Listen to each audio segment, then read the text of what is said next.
parents that's on drugs and sisters, everybody just trying to make it on their own. I have to really teach myself how to read. I really didn't even know how to read. So in middle school and shit, when people like, it's time for you to read. Oh, I gotta go to the bathroom. I don't want to read out loud, right? So it literally took me to be older and join book clubs and shit to be like, okay, I can't be out here a nigga that don't know how to read, right? So I literally had to teach myself how to read because I had to teach my Angeles Unified School District. They failed me. They definitely failed me. But I was a thug too, right? So the thug in me was like, I'm not finna read out loud. You're not finna embarrass me in front of all my peers, you know. So you was like, pick me, right? Please. And I'm like, pick me and see what's gonna happen. It's gonna be some problems, but that was something I had to over. No, that's probably during the time when Mama would take you. No, you she had, was just, yeah, I was a a baby. But the thing is, like you said, it makes sense. We got back in 89, you left in 91. And shit, I mean, first of all, I was a genius by yeah, then. she was, right? But everybody was trying to make it on their own. It wasn't nothing. I mean, because literally it had to take, I don't remember, nobody even told me about periods. I remember being at Markham and I started my period and I rolled some paper towels up and I put it in my panties and I was street smart. And I was like, okay, I'll figure it out. I'll talk to, you know. Think of everything. Right, but I'm saying you was gone at that time. Oh, okay. So yeah, not until I went home and I told her, you know, oh, something blood. I started my period, you know, then she, you know, then we had to talk. But back to 9th grade and me being pregnant and me so going. You think that was your biggest obstacle? Yeah. Yeah, that could have that very much well because. Yeah, I mean it could. Yeah, probably that. You know, because I was on punishment for a year. That would have been so my biggest right. So Chandra literally put me on punishment for a whole year. But at the time, I was at Southwest with Charlotte, and it was for smart people. And I'm like, I'm barely making it. So y'all giving me some classes once again that I could not fucking pronounce. I'm like, I don't even know what all these ologies and all this. It was just like tech prep. Yeah, it was just too many. You got to read seriously. You got to read. No, like I mean, I didn't have bad grades. This nigga's stupid. So, but I was only there for what, 3 weeks? Yeah, I think I was only there for 3 weeks. So we started earlier than the other schools. And then my middle school boyfriend, he was at Jordan. So I was like, I told my mama I could manipulate her into doing anything. I'm like, transfer me to Jordan because that's where I want to go. This is where my nigga at, you know. So I transferred to Los Angeles, Jordan, and I was still living with Chandra. So I'm pregnant. So I had an abortion because I was too young. My mama like, what is it that you want to do? I'm like, what the fuck do you mean? I am in the 9th grade. I don't want a baby. So I have an abortion. I go to LA Jordan and my boyfriend at the time, he started talking to somebody else and then he got a baby mom. It was just drama, you know, but you know, whatever. It was what it was. It was still a good situation. So Chandra she put me on punishment for a year, so I had to come straight home. I knew how to manipulate the system, so I still kind of did what I wanted to do.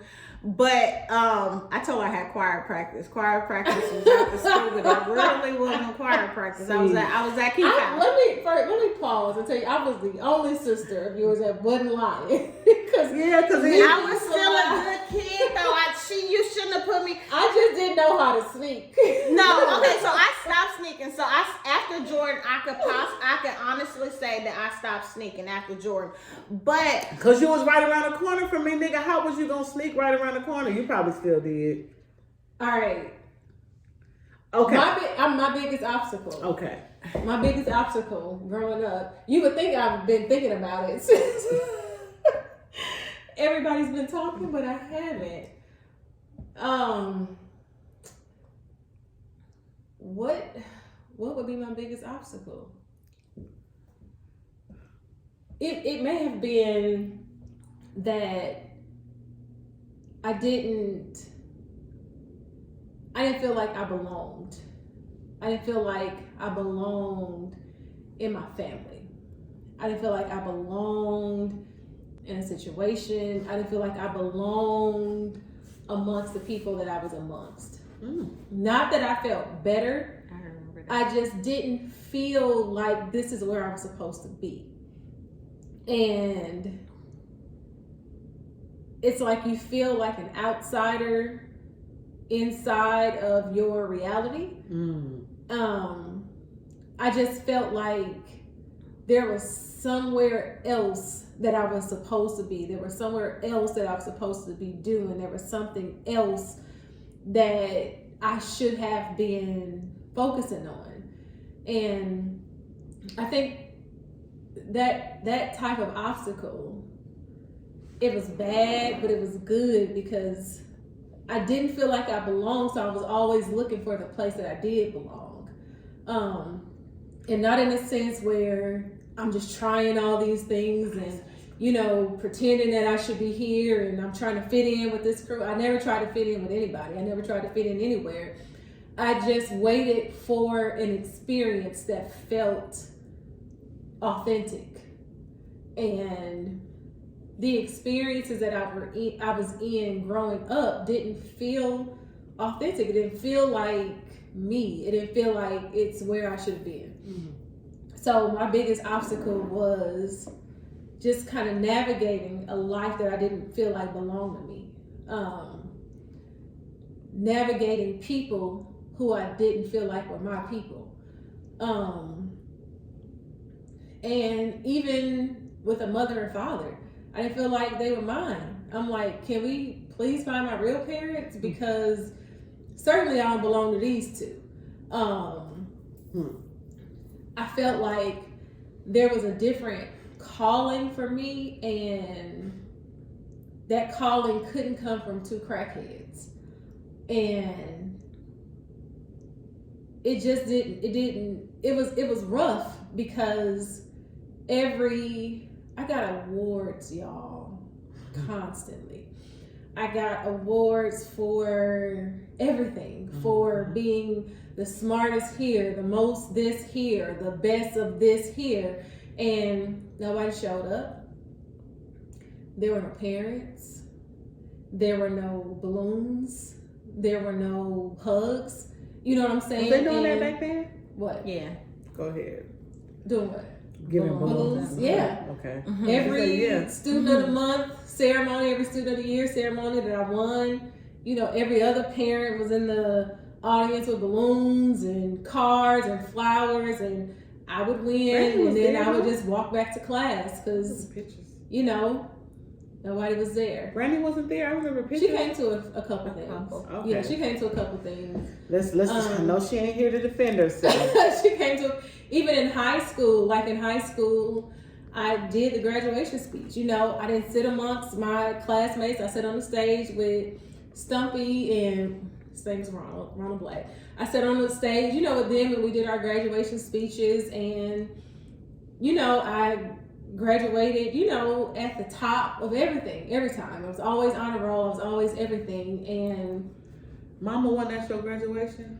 my mother came late. She came when it was over, and she busted a graduation out loud in front of the entire auditorium saying, my baby needs to say her speech over because I missed it. I do remember that. I was so embarrassed. Oh my God. See, it's like okay. And I'm like, Phyllis, you missed it. Like, it's a wrap. It's over. I'm not even saying it over. Even if they allow me to, I'm not saying it over. You should have been here.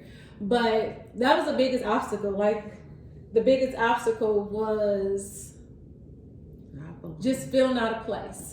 You know, just feeling out of place. Just feeling a part of something, like I was kidnapped almost. You know, and I'm like, please send me back to my real family, please. I mean, you were that child, though. You were definitely that kid. It just seemed like, out of all of us, you really did seem like you just didn't belong. Yeah, and that's how I felt. Yeah. You know, I felt like I didn't.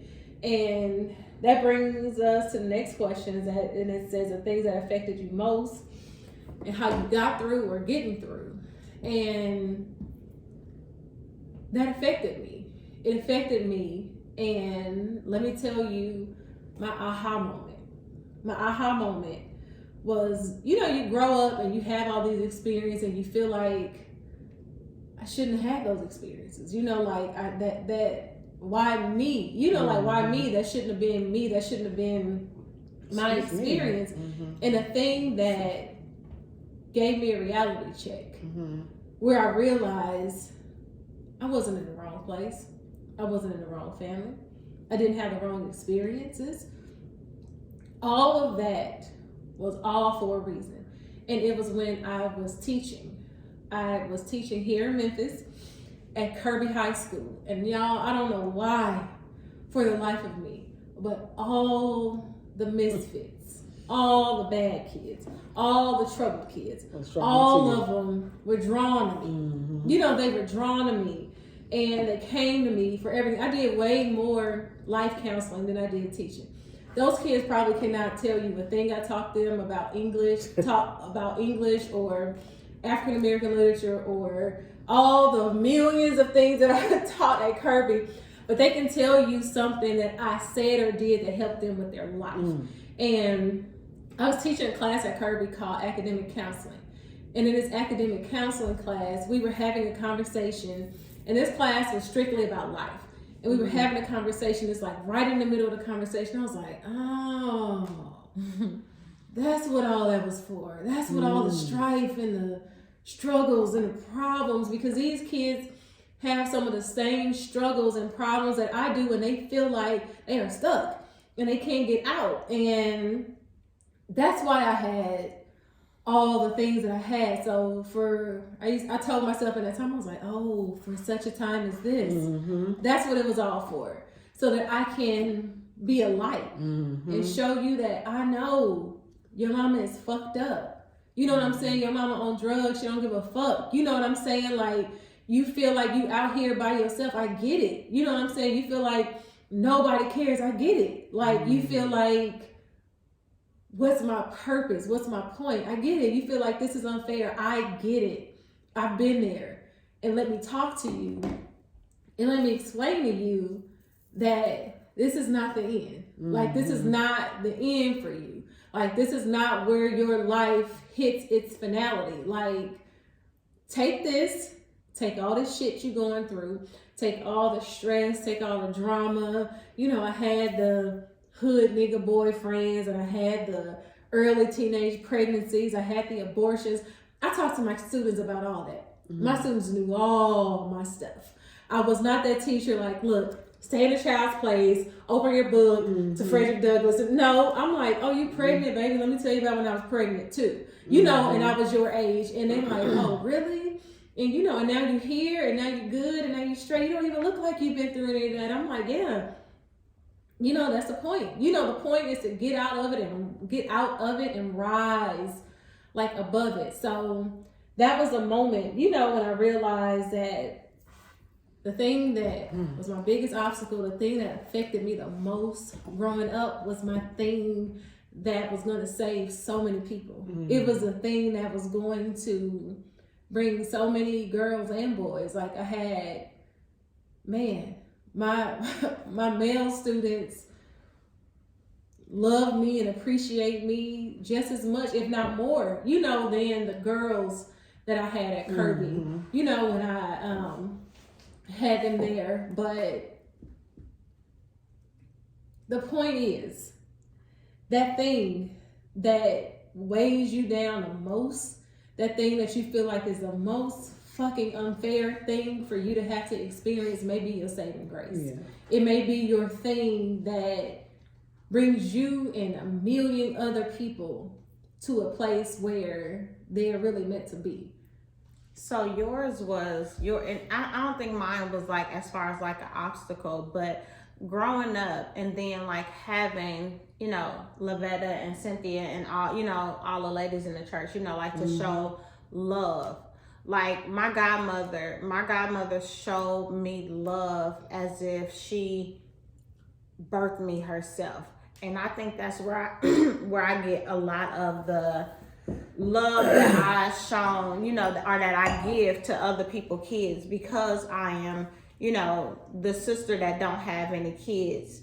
The love in me that I give to other people that's not my kids be a love like no one other. And I think I got that from, you know, being, you know, in a church and having somebody to love me unconditionally. Like, y'all love me unconditionally, but you know, like Lavetta, you know, like she would show us love, you know, like she would literally, like, growing up, mother and father, like, yes, they loved me, but they never told me that they loved me. I had a godmother, you know, who would tell me that she loved me, and she would also show me that she loved me, and her along with others, you know, in the church. And that was the part of me that as an adult, I take that and I show it towards other people, you know, like I am like, you know, Justin, Sally, you know, like I take, you know, like I take certain kids in when God laid it on my heart, and I love them as if I gave birth to these kids, you know, like, and it's just something, you know, like how certain things we go through as a kid, you know, kind of affect our childhood, and how like you just manifest certain things into, you know, other people and younger kids to make you feel like, you know, like it makes me feel good to know that, say for instance, Justin, you know, like I came into his life when he was in high school, and you know, I was at my lowest of lows, y'all, like hit rock bottom, like I'm working at the hub, like just rock bottom. I can't pay the hub is FedEx getting boxes off the literally plane. And, you know, whenever y'all ship through FedEx or come through Memphis, and it's people like, cried every night. I mean, I literally hit rock bottom. But Justin will call me and he will be like, I got a baseball game, you know, and I'm like, I'm there. Barely got gas in my car, but I'm there, you know, like I will go and I will do things for him, and I will talk to him, and I will have certain conversations. So as the years came, now he has a stepdaughter, you know, and he is just an amazing stepfather, you know, to his stepdaughter. And no, he's not my stepson, you know, but I just call him my son, you know, and he literally, I know that how I was with him helped him become a better, you know, better person with life, and how to deal with that situation. Even Sally, you know, like taking Sally in and, you know, like letting her experience, like, I'm gonna buy you a plane ticket, we're gonna go to LA, you know, so you could just see different parts of the world, to know that, you know, because when I was growing up, I thought honestly it was not a world outside of the projects. Like, you talking about a big world, I didn't think it was, you know. I'm like, yeah, it's great at Starlight, like we're gonna go to church and we're gonna go to Compton or Aunt Louise's house, but other than that, go to Inglewood. yeah, you know, we may surface off to those, but it wasn't, I didn't think that it was a big world, you know, out there. And so it's like I wanted to take Sally, and I wanted to be like, look baby, there's a world outside of, you know, outside of North Memphis, outside of, you know, like so that's where my, you know, my whole thing come in, that, you know, like my love portion. And Charlotte did the same thing with Mercedes, her student. Yeah. And I think that's why her students won't leave her alone. Yeah. Like they're like 30 years old. Yeah. They are the best. They still my babies. Y'all still my babies. I still love y'all. Janelle, y'all are the best. All of you. Kerwin, it's like the little things that they do. Even when Charlotte kids, they'll come up to the salon and they'll bring her favorite apple juice, and they be like, well, TT, he got a gift card to Target, you know, like Kerwin. Yeah, you know, and then we get nieces and nephews in the process, because they like auntie, and I'm like, I love the South. It makes you feel good. It makes you feel good to know that things that you went through as a kid, you know, you are able to reciprocate it to somebody else, and just be a blessing, and you know, in disguise. Shonda, what was your thing? You said what your biggest obstacle was. How did you get through? What was the thing that helped you get through? I didn't answer that. You did. How did I get through it? Yeah. Or are you still getting through it? Well, you said your biggest obstacle was not having a childhood. And all yeah. that. Actually, just getting through it. What you say? You still going? I'm just one day at a time. No, I guess living through my children. You know, living through, you know, my kids, and seeing that everything that I can do for them, becoming a better person, becoming a better parent. But you know, I don't mean to cut you off. That is true. If you didn't get to experience the childhood experience at all, you know, you do get to relive. Yeah, you know, through your kids. Yeah, and so being able to travel with patients for dance and all that, that was good for me. You know, I think that made me a better mom. You know, I think like I said, when Mumu was here, I was trying to live my childhood with going skating. Put some respect on his name for this video. Airman McKissick. When Airman McKissick, you know, it was like I was trying to, you know, my anti-drug was skating. I like to go skate, like to hang out in Compton, because now you were trying to grasp something that you yeah. had missed, and you just don't really know what that is. Yeah. And I just want to, I don't mean to cut you off, but I just want to tell my baby, my nephew, my love of my life, my favorite person. Ooh, this is favorite Boogie Bonte. I hope that brings you something, some sort of comfort. I hope you're watching this, and I hope you understand, you know, that your mom took on the role that she owed to you. She took on that and gave it to us. And when you needed that from her the most, she was at a point, she had already done that. You know, she had already done that. She was beyond that. She was looking for, she was going back. She was looking for the thing that she missed. So it's not anything done intentionally, you know, that she did, and the things that you felt like should have been done differently. She'd already done it. And we stole that from you, and not even on purpose. Blame your grandmother.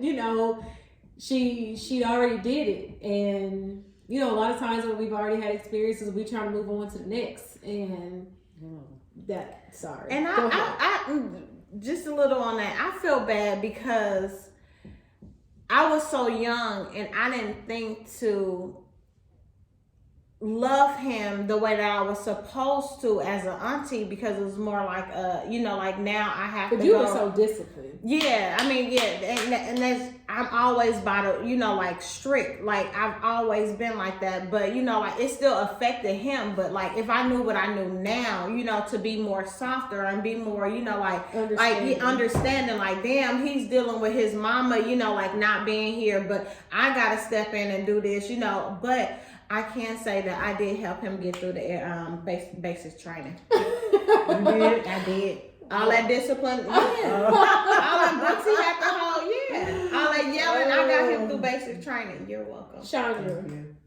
how have you helped to give back to those who have gone through or are going through similar things that we went through? How do you give back? How do I give back?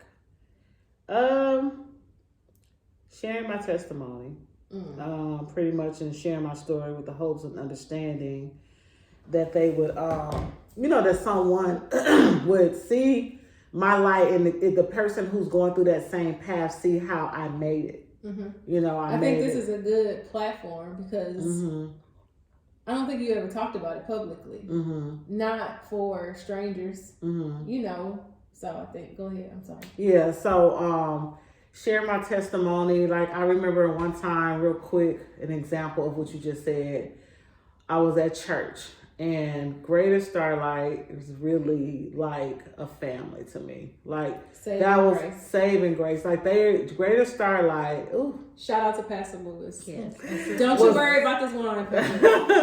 Greater Starlight was one of the reasons why I did not come to Memphis when y'all wanted me to come to Memphis, because I felt like I was leaving a family. Like the people of Greater Starlight did, I think, more for me than my family has ever done. You know, and they were great spirits. You know, Cynthia, Lavette, like you said, Cynthia, Angela, like all of them, like Pastor Lewis, even the deacons fell from heaven. Yeah, and Guardian Angel. And so I remember one time on Father's Day, you know, I felt really sad for my baby because she didn't have her father. And so I remember asking her, Patience, do you want to go up and pray? You know, so I'll be the first one to go up for prayer, altar call. And so she was like, yeah.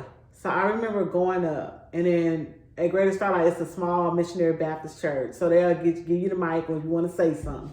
And every time Chandra got the mic, I messed the whole church up. So this particular day, I got the mic and I said, I'll never forget, I said, Patience just wanted to come up and just pray, for her dad. Her dad is not in her life. I said, and which more of a better time than pray than now on Father's Day? Praying for the absentee dads, praying for the dads who decided to abandon their, responsibility. And so as I'm saying these things, people coming up for prayer, young girls coming up for prayer, Alicia, people that I never knew was going through the same thing that I was going through. When I thought, Patient, the only one that ain't got no dad. I'm the only one that's going through this. No. So that moment, it touched a lot of people, even older people, who never really told that their kids didn't have their father. Because sometimes people are embarrassed, but for me, I know to go in front of the church and go to the elders and ask for prayer. I always believe that there is power in prayer. And so that's one of the things, and then being in that church platform, working with YPM, which I know y'all know all about YPM. Started YPM. So I used to always talk to the young people about different things and how I was raised and how I grew up. And it was a lot of foster people in the church too, and so to talk to these foster kids who parents abandoned them or whatever their reason for, being in foster care, sharing my testimony. We overcome by each other's testimonies, and so just doing that, I feel like, I'm giving back. I'm helping someone. And even now, as an adult with my clients, the stories that I tell, the things they hear, and then they get to being open enough to sharing their stories with me. It's like since LA, like my clients, and y'all know this, a lot of my clients, maybe 85% love me. The others just kind of quiet and timid. They don't really open up or whatever. But those who know me, and that's me. That's my way of. I'm an open book, so I don't mind sharing things because I know the Holy Spirit uses me to share these certain things. There's certain people that I feel comfortable with telling stuff to, and then others. And it's interesting that you say that, because my whole life goal, like when I was in college, when I was at Cal State Dominguez, my whole thing was, because I really didn't know what I wanted to do. I mean, I knew that I wanted to teach, but my whole reason for wanting to teach was to give back. To the kids, to inspire them, in some type of way. It wasn't to teach them anything. I just wanted to give back. I should have went for a counselor, but I was I think I see that in you, definitely. And, I just wanted to give back. And what I wanted to give back to were the kids that grew up in my neighborhood, who grew up in my church. You know what I'm saying? Like, I wanted to go back and teach at Middle College, Los Angeles Southwest Middle College, not Memphis Middle College. Those were the things that I wanted to do. And then I ended up here. I ended up here in Memphis. Right. And for a while, I was feeling inadequate. I was feeling like I wasn't pursuing the dream that I had of giving back, because I wanted to give back to a very specific demographic. I wanted to give back to girls growing up in the Nickerson Gardens. I wanted to give back to kids who were at Los Angeles Southwest Middle College High School. It wasn't about anybody else. It was about that specifically. So when I found myself, after I graduated from U of M, I moved back home. I couldn't find a job teaching. And I applied for Memphis City Schools over the phone. They hired me. I moved back here to Memphis. And here I am at Kirby High School. I don't know a thing about Kirby High School. I don't know the demographics of the kids, that are at Kirby High School. I don't know anything about this population. I don't. So am I even going to fulfill what I've set out to fulfill by being here? And what I realized was the kids at Kirby High School were just the Memphis version, of the kids in the projects and in the Nickerson Gardens, the girls and boys at Greater Starlight Missionary Baptist Church, the kids at LA Southwest Middle College High School. I realized that I can still do the thing that I set out to do. I can still do that, and it can still be just as effective. Because he brought it's just you in a here. different zip code. And I'm like, I'm here. Wow. It didn't work out for me in LA. I planned, but it's working out here. I didn't even necessarily qualify for the job that I had, at Kirby High School, but I'm here. So why am I here? Well, I'm that's a gonna be good honest, question. and I hope I don't get in trouble for this later That's on a in good life question. if I want to go back to teaching. But I did not make a lesson plan once.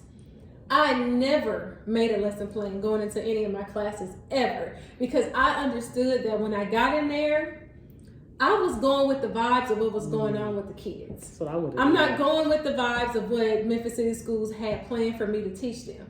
I needed to see where they were, and then I could teach according to that. And my purpose was fulfilled. Like, my purpose was fulfilled completely at Kirby High School. And those kids Oh wow. those kids are my life. Like, those kids are my saving grace. Like, a lot of them, like, you saved me. I'm like, no, You saved you me. niggas saved me. Right. Like, you know, you don't understand, and you don't know. And you know, when I was there, I used to be like, you know, I miss Will.